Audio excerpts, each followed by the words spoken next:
आप न सुनने की तैयारी के साथ आए हैं, लेकिन मेरी आवाज को आप दबा नहीं सकते हैं। पहले लोकसभा और अब राज्यसभा में राष्ट्रपति के अभिभाषण पर धन्यवाद प्रस्ताव के दौरान प्रधानमंत्री नरेंद्र मोदी ने कांग्रेस पर जमकर जुबानी हमला किया। राहुल गांधी का नाम लिए बिना पीएम मोदी ने कहा कि आजकल संसद में एक व्यक्ति नहीं है जिसकी कमी कांग्रेस अध्यक्ष मल्लिकार्जुन खड़गे पूरा कर रहे हैं। मैं खड़गे जी का विशेष आभार प्रकट करता हूं।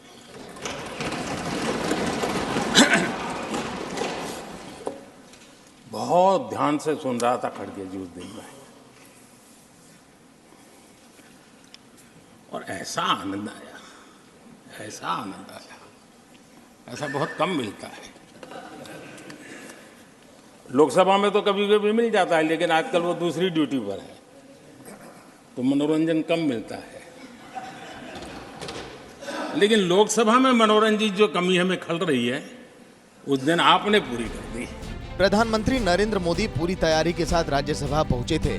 लोकतंत्र की दुहाई देने वाली कांग्रेस को पीएम मोदी ने पुराने दिन याद दिला दिए और बताया कि कैसे कांग्रेस के काल में लोकतंत्र का गला घोटा जाता था। जिस कांग्रेस ने सत्ता के लालच में सरेआम लोकतंत्र का गला घोंट दिया था,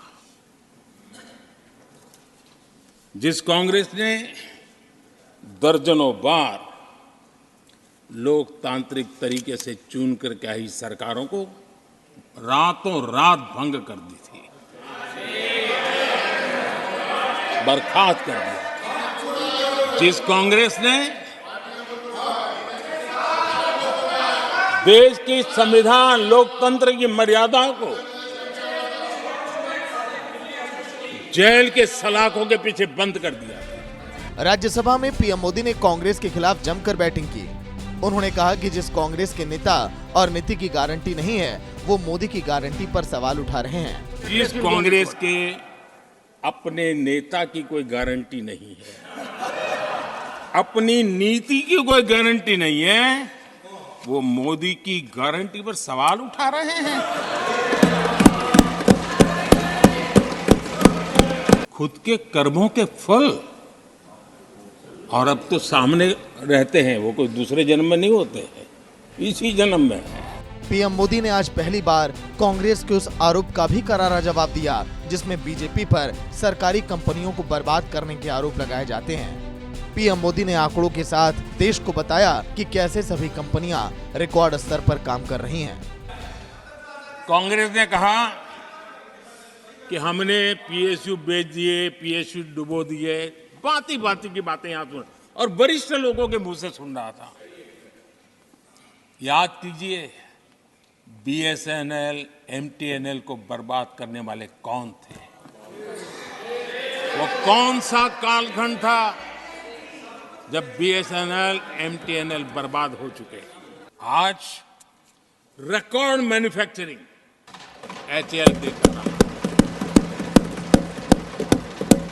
रिकॉर्ड रेवेन्यू जनरेट कर रहा है एचएएल। एलआईसी को लेकर भी पता नहीं कैसे कैसे बड़े विद्वत्तापूर्ण बयान देते थे। एलआईसी का ऐसा हो गया, एलआईसी का वैसा हो गया, एलआईसी का यूं हो गया। जितनी गलत बातें एलआईसी को लिए बोलनी चाहिए बोली। मैं सीना तान करके सुनाना चाहता हूं, आंखें ऊंची करके सुनाना चाहता हूं। आज एलआईसी के शेयर रिकॉर्ड स्तर पर ट्रेड हो रहे हैं। 2014 में देश में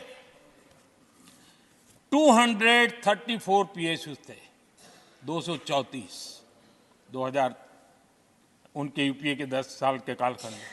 अब 14 में जब उन्होंने छोड़ा 234 आज 254 है। प्रधानमंत्री नरेंद्र मोदी लोकसभा चुनाव से पहले कांग्रेस को भ्रष्टाचार, परिवारवाद, अवसरवाद, नक्सलवाद और जातिवाद समेत कई मुद्दों पर घेर रहे हैं और देश को बताने में जुटे हैं कि देश की सबसे पुरानी पार्टी अपनी हालत के लिए खुद ही जिम्मेदार है। ब्यूरो रिपोर्ट, सूर्या समाचार।